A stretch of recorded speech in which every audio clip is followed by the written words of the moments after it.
Hello and welcome. I want to tell you about this crazy culture shock moment that I had while I was a JET in Japan. So this happened during my first few months on the JET program, and I was still getting used to Japanese culture and the way that Japanese people communicated. And I was still kind of finding my feet at the school I was teaching at. And at my school, during exam season, basically the students would have a few lessons where they would just spend the entire lesson revising. The English teacher would be there to supervise and to answer English questions, but I wasn't really required because one, I didn't understand the questions they asked in Japanese and I couldn't explain them in Japanese. And two, they didn't need anyone to speak English in those lessons. So a lot of the other teachers, what they would do is they would ask me to mark papers, or they would give me worksheets to make, or other miscellaneous tasks and stuff they wanted me to do. But there was one teacher, he decided he wanted to do something really fun. So he came to me and he said, "Su-sensei, when I have my exam revision lessons, let's try something different. I think it'll be really fun if during the lesson you can sit outside and then the students can come out one by one, whoever feels like it, when they're bored of studying, they can come out and they can come have a conversation with you in English." And I said, yeah, that sounds great.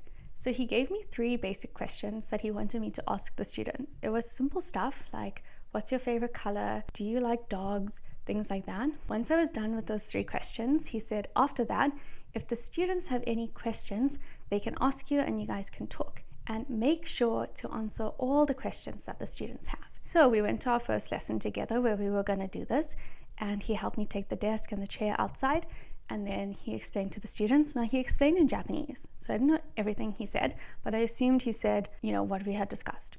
So I was waiting outside. The students came out whenever they felt like it, and I asked them questions, and then they asked me questions. A lot of them had maybe one question to ask, and it was really fun. And I had so much fun talking to them, and they're also adorable and cute, so it's always fun to have a chat with the students. And then one boy in the first lesson, he had a lot of questions. He was quite good at English, and he was really interested in me and South Africa, so he had a lot to ask. So we spoke for quite a bit.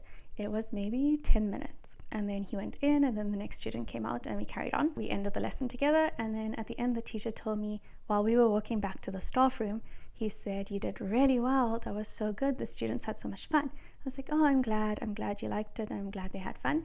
And he said, "Yeah, you spoke to that little boy," he mentioned the boy's name, "for a long time." And I said, "Yeah, he had a lot of questions." And then he said, "Oh, great, you answered all the questions?" I said, "Yes." And he said, "Good, very well done. You did such a good job."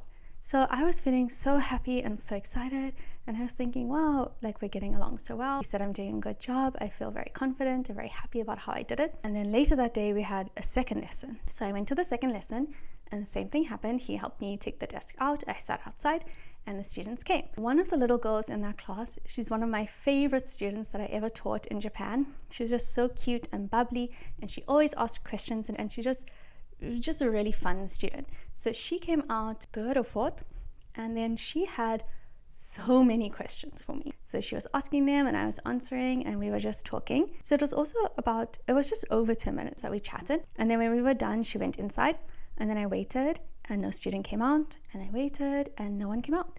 And then eventually the little girl came out again, and she said, "Oh, Su-sensei," he said, the teacher's name, said that you should come back inside. So I was really confused because that was maybe the 4th student. We still had more than half the lesson to go, and I didn't understand why he had stopped them from coming. So I went inside the classroom, I took the desk in, and then I went to go stand next to him. He didn't make eye contact, he didn't look at me, he didn't say anything about it. And he was handing out worksheets, revision worksheets for the students. And how it worked when we handed out worksheets was he would hand out half the class, and then he would hand them to me because I'm standing on the other half of the class, and then I would hand out for the rest of the rows on my side. And I did that with all the teachers at the school. It was kind of what we did at that point. And then he handed out his half. When he came to me, I put both hands out to get the papers to hand out to the rest of the students, and he ignored me. He walked around me and he continued handing out all the papers like I wasn't there. And then he took the stack of papers that he had left in his hand and he slammed them on the desk. And it was so scary to me in that moment. I was so shocked. I didn't understand why he was so angry and upset, why he was ignoring me. And it was so noticeable. Even that little girl came to me at the end of the lesson and she's like, "Su-sensei, I'm so sorry. So-and-so sensei is so angry."